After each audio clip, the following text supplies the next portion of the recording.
ጠቅላይ ሚኒስትር አብይ አህመድ ስድስተኛው ሀገራዊ ምርጫ ዓለም አድንቆታል፣ ሰባተኛው ግን የተሻለ ይሆናል ሲሉ የተናገሩት ቃል እውን ሆኗል። ሕዝብ እስከ ሌሊት 9 ሰዓት ድረስ ተሰልፎ ይበጀኛል ያለውን አካል መርጧል።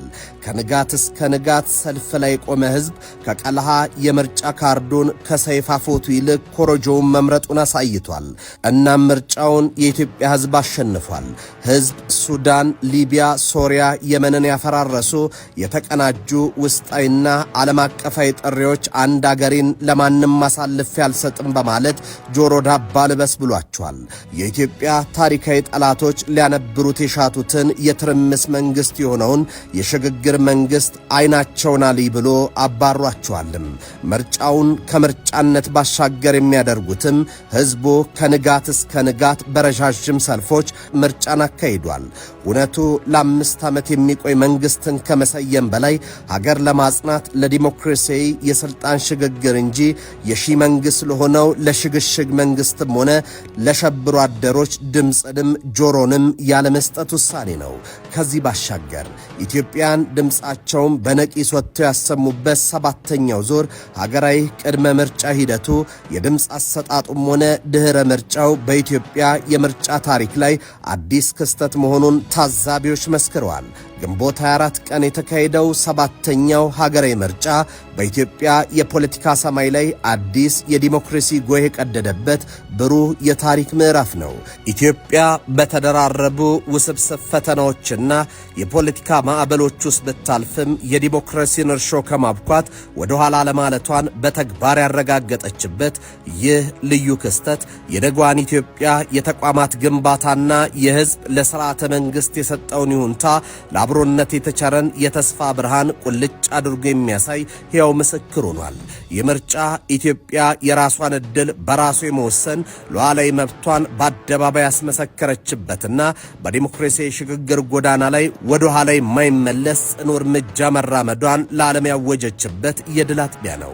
ይህንን የኢትዮጵያ የዲሞክራሲ ጮራ የአፍሪካ ህብረት፣ የኢጋድ፣ የአውሮፓ ህብረት አባል ሀገራት እንዲሁም ካናዳ፣ ኖርዌይ እና ስዊዘርላንድ በይፋ ምስክርነታቸውን ሰጥተውታል። እነዚህ ዓለም አቀፍ ድምጾች የምርጫ ሂደቱን ከማክበር ባለፈ ኢትዮጵያ በእግሯ ቆማ ለመላው አፍሪካ ተምሳሌት ሊሆን የሚችል ዲሞክራሲያዊ ስርዓት እየገነባች መሆኑን የመሰከሩ ናቸው። ከምንም በላይ ደግሞ የምርጫ የኢትዮጵያን ሀገር በቀል ጥበብና የቴክኖሎጂ ልህቀት ያንጸባረቀም ነው። የቀድሞ የዩጋንዳ ምክትል ፕሬዝደንትና የኢጋድ የምርጫ ታዛቢ ልዑክ መሪ ዶክተር ስፔዮዛ ዋንዳሪ ካዚቢዌ እንዳረጋገጡት ምርጫ የተሰኘውና ሙሉ በሙሉ በሀገር ውስጥ አቅም የበለጸገው ዲጂታል የመራጮች ምዝገባ ስርዓት እንዲሁም የጂአይኤስ ቴክኖሎጂ አጠቃቀም ሀገሪቱ የደረሰችበትን ተቋማዊ ብስለት ያሳየ ነው ብለውታል። ይህ በወጣቶች ዕውቀትና የፈጠራ ክህሎት የተገነባ ቴክኖሎጂ አቅም የምርጫ አካታችነትንና ግልጽነትን ከማረጋገጡም በላይ ሌሎች የአፍሪካ ሀገራት ሊቀስሙት የሚገባ የልህቀት ማማ ሆኖ አልፏል ብሏል። የቀድሞ የኬንያ ፕሬዝደንትና የአፍሪካ ህብረት ታዛቢ ቡድን መሪ ኡሁሩ ኬንያታ ይህ እጅግ ሰላማዊና የተረጋጋ ሂደትን በመመስከር የኢትዮጵያ ህዝብ የደረሰበትን የፖለቲካ ብስለት አድንቋል። ይህ የህዝብ ድምፅና ፍላጎት ያረፈበት ዲሞክራሲያዊ መሰረት መጻኢዋን ኢትዮጵያ በጠንካራ አለት ላይ የሚያንጽ ነው ሲሉ መስክረዋል።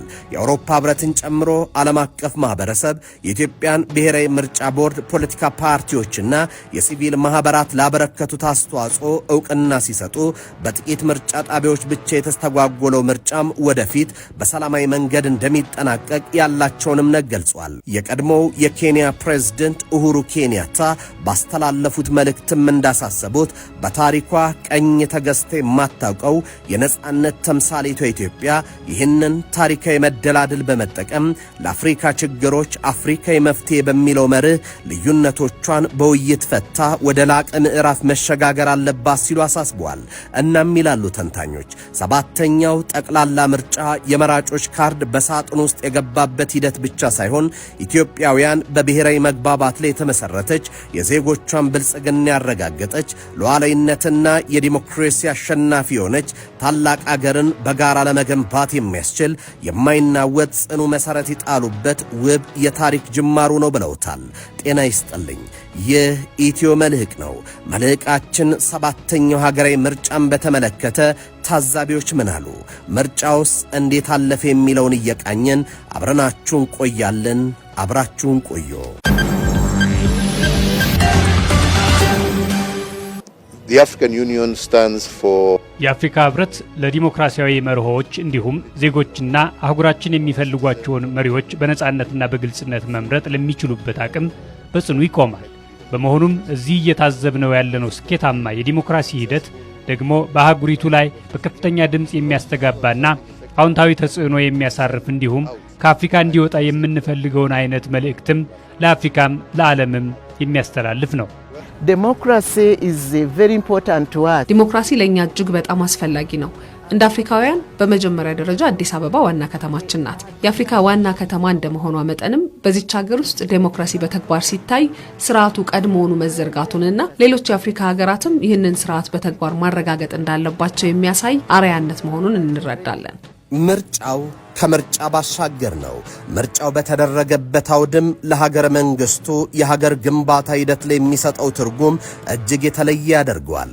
ከዚህ ባሻገር ህዝብ በብዙ ፈታኝ ሁኔታዎችን ተሻግሮ ያደረገው ምርጫ መሆኑ ምርጫውን በ5 ዓመት አንዴ ከሚደረግ የሥርዓት መርሃ ግብር ባሻገር እንዲሆን አድርጎታል። እናም ሰባተኛው ሀገራዊ ምርጫ የኢትዮጵያ የዲሞክራሲ ጉዞ በአዲስ ምዕራፍ የበየነ የህዝብን የነቃ የልብ ትርታና የዘመኑን የቴክኖሎጂ ምጥቀት በአንድ አውድ ያዋሃደ ታሪካዊ ክስተት ሆኖ ተመዝግቧል። በርካቶች የዘንድሮ ምርጫ ለየት በሚያደርጉ ልዩ ገጾች የተሞላ ነው ይላሉ። ከማለዳው ጀምሮ በየምርጫው ጣቢያ የታየው የህዝብ ማዕበል መብቱን ለመጠቀም ካለው ጉጉት ባሻገር ሰላሙን በራሱ እጅ ለመገንባት የነበረውን ጽኑ ፍላጎት የሚያንጸባርቅ ነው ብለውታል።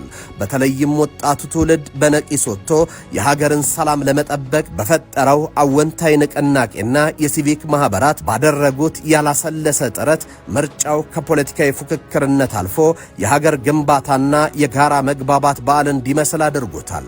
ይህንን ደማቅ የህዝብ ተሳትፎ ይበልጥ ያዘመነው ደግሞ ከምዝገባ ጀምሮ እስከ ውጤቱ ጥንቅር ድረስ የተዘረጋው የዲጂታል ቴክኖሎጂ አውታር ነው። የተራቀቁ የመረጃ ቋቶችና የዲጂታል ሚዲያ ትስስሮች ሐሰተኛ መረጃዎችን በመመከትና የመራጩን ድምጽ ባስተማማኝ ሁኔታ በመጠበቅ የምርጫውን ግልጽነትና ተአማኒነት ወደ ላቀ ደረጃ አሸጋግረውታል። ይህንን ልዩና አነቃቂ ሀገራዊ ድባብ ባንክሮ ሲከታተሉ የነበሩ የምስራቅ አፍሪካ የልማት በይነ መንግስታት ኢጋድና የአፍሪካ ህብረት ታዛቢ ልዑካን ባወጡት የመጀመሪያ ደረጃ ሪፖርት የሂደቱን ስኬት በደማቅ ቃላት አረጋግጧል። የታዛቢዎቹ ሪፖርት እንደሚያትተው ምርጫው በአፍሪካ አህጉር ለሚካሄዱ መሰል ፖለቲካዊ ኩነቶች ባብነት ሊጠቀስ የሚችል ሰላማዊነትንና አካታችነትን ያረጋገጠ ነበር ብለውታል። ተቋማቱ ባወጡት መግለጫ ዘመናዊው የቴክኖሎጂ አጠቃቀም የምርጫውን ፍጥነትና ሚስጥራዊነት ከማሳደጉም በላይ በተለይም ማህበረሰቡ ያሳየው የነቃ ተሳትፎና የሂደቱ ባለቤትነት የምርጫውን ተአማኒነት ከፍ እንዳደረገው ባድንቆት ገልጿል። በህብረቱና በኢጋድ እይታ ሀገሪቱ የተጠቀመችበት የዲጂታል የመረጃ አያያዝ ስርዓት የህዝቡ የሰለጠነ የፖለቲካ ተሳትፎ እንዲሁም የገለልተኛ ተቋማት ሚና የምርጫውን አጠቃላይ ገጽታ ነፃ፣ ፍትሃዊና በዜጎች ዘንድ ሙሉ ተቀባይነት ያለው አድርጎታል። ሰባተኛው ሀገራዊ ምርጫ ከ54 ሚሊዮን በላይ ዜጎች በነቂስ ወጥተው የነቃ የዲሞክራሲ ፍላጎታቸውን በተግባር ያረጋገጡበት እንዲሁም የዘመኑን የተራቀቀ የቴክኖሎጂ አቅም በከፍተኛ ደረጃ በማዋሃድ የተከናወነ ታሪካዊ ክስተት ሆኖ አልፏል። ይህ በከፍተኛ የህዝብ ተሳትፎና በዘመናዊ አሰራር የታጀበው የምርጫ ሂደት በሀገር ውስጥ ብቻ ሳይሆን በዓለም አቀፍ ደረጃም ትልቅ ትኩረትንና አድንቆትን ማትረፍ ችሏል። የምርጫው አጠቃላይ ሂደት በቅርብ የተከታተሉት የአፍሪካ ህብረት፣ የልማት በይነ መንግስት ባለስልጣን ኢጋድ፣ የአውሮፓ ህብረት አባል ሀገራት እንዲሁም ካናዳ፣ ኖርዌይ እና ስዊዘርላንድ በጋራ ባወጡት ይፋዊ መግለጫም የሰባተኛውን ጠቅላላ ምርጫ ሂደት በታላቅ ደስታ የተቀበሉት መሆኑን አሳውቀዋል። እነዚህ ዓለም አቀፍ ተቋማትና ሀገራት በመግለጫቸው ምርጫው እጅግ ሰላማዊ፣ ፍትሃዊና ዲሞክራሲያዊ መርሆችን የተከተለ መሆኑን በመተንተን ከ54 ሚሊዮን በላይ የሚሆን ህዝብ ያሳየው የነቃ ተሳትፎና በሂደት ውስጥ የታየው የቴክኖሎጂ ብስለት የምርጫውን ታማኒነት ወደ ላቀ ደረጃ እንዳሸጋገረው በግልጽ መስክረዋል። ከዚሁ ጋር ተያይዞ ታዛቢ ቡድኑ ለኢትዮጵያ ብሔራዊ ምርጫ ቦርድ ገለልተኛና ቁርጠኛ የዝግጅት ሥራ ለተወዳዳሪ የፖለቲካ ፓርቲዎችና እጩዎች ላሳዩት የሰለጠነ የፖለቲካ ፉክክር እንዲሁም የሲቪል ማህበራት ላበረከቱት ከፍተኛ አስተዋጽኦና የነቃ ክትትል ሚና ዕውቅናና ጥልቅ አክብሮታቸውን ሰጥተዋል። እነዚህ ተከታታይና አወንታዊ የሆኑ የዓለም አቀፍ ምስክርነቶች የኢትዮጵያን ተስፋ ሰጪ የዲሞክራሲ ሽግግር መልክ የሚያሳዩ ብቻ ሳይሆኑ ኢትዮጵያ በራሷ የውስጥ አቅምና መንገድ ለመላው የአፍሪካ አህጉር ብሩህ ተምሳሌት ሊሆን የሚችል ጠንካራ ዲሞክራሲያዊ ስርዓት እየገነባች መሆኗን ለዓለም አቀፉ ማህበረሰብ በድምቀት ያበሰሩ ናቸው። That is what our forefathers fought for. የቀደሙ አባቶቻችን የቅኝ ግዛትን ቀንበር ለመስበር ነፃነታቸውን ለማወጅና የራስን ዕድል በራስ የመወሰን መብት ለማረጋገጥ በጋራ ተባብረው የታገሉት ለዚህ ነበር። የራስን ዕድል በራስ መወሰን ማለት በባህሪው ዲሞክራሲ ማለት ነው። በአህጉራችን ላይ ዲሞክራሲን ማጠናከራችንን ስንቀጥል ይህ ለተረጋጉና በዲሞክራሲ ግስጋሴ ላይ ላሉ ሀገራት መሰረት ይሆናል። የቀደሙ አባቶቻችን እምነትም ይህ እንደነበር አምናለሁ። ድጋሚ አጽንኦት ሰጥቼ መናገር የምፈልገው ግን ምርጫ በራሱ መጀመሪያና መጨረሻ አይደለም። ምርጫ አንድ የሂደቱ አካል ነው እንጂ። ከዚህ ምርጫ በኋላም ቢሆን የኢትዮጵያ ሕዝብ አሁንም ያሉትን ፈተናዎች በተረጋጋ የፖለቲካ ተሳትፎና በውይይት በጋራ መመልከታቸውን እንደሚቀጥሉ ተስፋዬንና ጸሎቴን ነው። በዚህም ከመረጋጋትና ሁሉንም አካታች ከመሆን የሚመጣ ስምምነትን፣ አንድነትንና ብልጽግናን ማምጣት እንችላለን። ስለዚህ ይህ አንድ እርምጃ ነው እንጂ ብቸኛው እርምጃ አይደለም። ይህ ምርጫ የኢትዮጵያ ሕዝብ በቴክኖሎጂ ብርሃን ታግዞ የራሱን ዕጣ ፈንታ በሰላማዊ መንገድ የወሰነበት፣ አህጉራዊ ተቋማትም የዲሞክራሲን ጽናት በክብር የመሰከሩበት ደማቅ የታሪክ አሻራ ሆኖ ተቀርጿል። ይሁንና ምርጫው ስኬቱ የሸፈናቸው ግዙፍ ፈተናዎችን ተሻግሯል። ውጫዊና ውስጣዊ ኃይሎች በአንድነት የተሰለፉበት፣ አልፎም ግጭትና ቀውስን ለማዋለድ የተጉበት ነበር። ሆኖም የኢትዮጵያ ሀገራዊ ምርጫን ለማስተጓጎልና የሀገሪቱን ፖለቲካዊ መረጋጋት ለማናጋት የተቀነባበረው ዘርፈ ብዙ ሴራ ሙሉ በሙሉ ከሽፏል። ይህ የጥፋት ዘመቻ ግብፅን በመሪነት ኤርትራን ደግሞ በአጋፋሪነት ያሰለፈና የኢትዮጵያን ሉዓላዊነት ለመፈታተን ያለመ ውስብስብ የጂኦፖለቲካዊ ፍልሚያ ነበር። ካይሮ የሀገሪቱን የውስጥ አንድነት በማዳከም ቀጠና የበላይነቷን ለማስጠበቅ ስትጥር፣ አስመራ ደግሞ የዚሁ አጀንዳ አስፈጻሚ በመሆን የጥፋት መረቡን ስትዘረጋ ቆይታለች። ይህንን የውጭ ጠላቶች ሴራ መሬት ለማስነካትና ሀገሪቱን ወደ ማያባራ የትርምስ አዙሪት ለማስገባት በገንዘብና በጊዜያዊ ጥቅም የተገዙ የውስጥ ኃይሎች በሕዝብ ላይ የሥነ ልቦና ፍርሃት ለመንዛት ቢሞክሩም የሕዝቡን ጽናትና የሀገረ መንግሥቱን ጥንካሬ መገዳደር አልቻሉም። የውስጥ ጸጥታን በማደፍረስ ምርጫውን ለማሰናከል የተነደፈው ይህ እኩይ ዕቅድ በኢትዮጵያን የነቃ ተሳትፎና ጥበቃ መና ቀርቷል። ከቀጠናው የደህንነት ስጋትና ከውስጥ ባንዳዎች ሴራ ባሻገር ይህ ምርጫን የማደናቀፍ ዘመቻ በዓለም አቀፍ የሚዲያና የሰብአዊ መብት ተቋማት ሽፋን ጭምር የተቀናጀ ጥቃቶች ተከፍቶበት ነበር። የኢትዮጵያ ምርጫ ሂደት ለማጠልሸት የተደራጀ የፕሮፓጋንዳ ጦርነት አውጀው ነበር። እነዚህ ተቋማት ተጨባጭ እውነታዎችን ወደ ጎን በመተው የተዛቡ ትርክቶችን በማራገብና ያልተረጋገጡ ክሶችን በማሽጎድጎድ የሀገሪቱን የፖለቲካ ሂደት ህጋዊነት ለማሳጣት ከፍተኛ ጥረት አድርጓል። ሆኖም ይህ የተናበበ የሚዲያ የዲፕሎማሲና የኢንፎርሜሽን ጦርነት የኢትዮጵያን እውነታ ሊቀለብስም ሆነ የምርጫውን ሂደት ሊያስተጓጉል አልቻለም። በመሆኑም በካይሮ አቀናባሪነት፣ በአስመራ ተላላኪነት፣ በውስጥ ቅጥረኞች አስፈጻሚነት እንዲሁም በምዕራቢያን ሚዲያዎች ተቋምና የፕሮፓጋንዳ ሽፋን የተከፈተው ይህ ሁለንተናዊ የድብልቅ ጦርነት በኢትዮጵያ ጠንካራ ማህበራዊ መሰረትና ፖለቲካዊ ጽናት ፊት አቅም አንሶ ፈርሷል።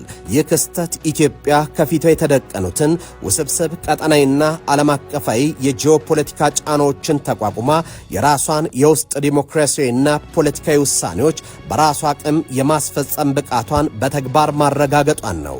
ተደራራቢው ሴራ ምርጫውን ከማደናቀፍ ይልቅ የኢትዮጵያን ሕዝብ በአንድነት የሀገሪቱን ሉዓላዊነት የበለጠ አጠናክሮ አልፏል። የምርጫ ጣቢያዎች የተከናወነው የድምፅ አሰጣጥ ሂደት በበቂ የምርጫ ቁሳቁስ የተደገፈ መሆኑ፣ ለምርጫ የተመዘገቡ መራጮች ተሳትፎ ከፍተኛ መሆን እንዲሁም የድምፅ አሰጣጥ ምስጢራዊነት መጠበቁ በዋናነት የሚገለጹ ናቸው። በአጠቃላይ አልፎ አልፎ የተከሰቱ ችግሮችን በማጠቃላይ ሪፖርታችን የሚጠቀሱ መሆናቸው እንደተጠበቀ ሆኖ በሂደቱ የተስተዋሉ መለስተኛ ግድፈቶችን ማረም ተችሏል። በመሆኑም ኮሚሽኑ በምርጫው ቀን ባካሄደው ክትትል ምርጫው ሰላማዊ፣ አሳታፊ፣ ዲሞክራሲያዊና አካታች እንዲሁም መሰረታዊ የሰብአዊ መብቶች ጥሰት ያልተፈጸመበት የተለመዱ ዓለም አቀፍ የምርጫ መስፈርቶችን ያሟላ ምርጫ መፈጸሙን ኢሰመኮ እያረጋገጠ በምርጫ አዋጁ መሰረት ይፋዊ የምርጫ ውጤት የመግለጽ ስልጣን የብሔራዊ ምርጫ ቦርድ መሆኑ ታውቆ ማንኛውም አካል ያልተረጋገጠ ወይም በትንበያ ላይ የተመሰረተ ውጤት ከመግለጽ እንዲቆጠብ፣ እንዲሁም ተፎካካሪ ፖለቲካ ፓርቲዎች የምርጫውን ውጤት በጸጋ በመቀበል የሀገሪቱን የዲሞክራሲ ሂደት በማስቀጠል የድርሻቸውን እንዲወጡ ኢሰመኮ ምክረ ሀሳቡን ያቀርባል። ሰባተኛው ሀገራዊ ምርጫ የፖለቲካ ፓርቲዎች የስልጣን ሽግግር ወይም የፉክክር ማሳያ ብቻ አይደለም። ይልቁንም ከምርጫ ጣቢያዎች ከድምፅ መስጫ ወረቀቶችና ከካርድ ኮረጆዎች ባሻገር የዘለቀ ጥልቅ ሀገራዊ ትርጉምን ያዘለ ታሪካዊ ክስተት ነው። ይህ ምርጫ ሀገሪቱ በዲሞክራሲ በሰላም ግንባታና በዜጎች አንድነት ላይ እያስመዘገበች ያለችውን ስር ነቀል ለውጥ በግልጽ የሚያንጸባርቅ ነው።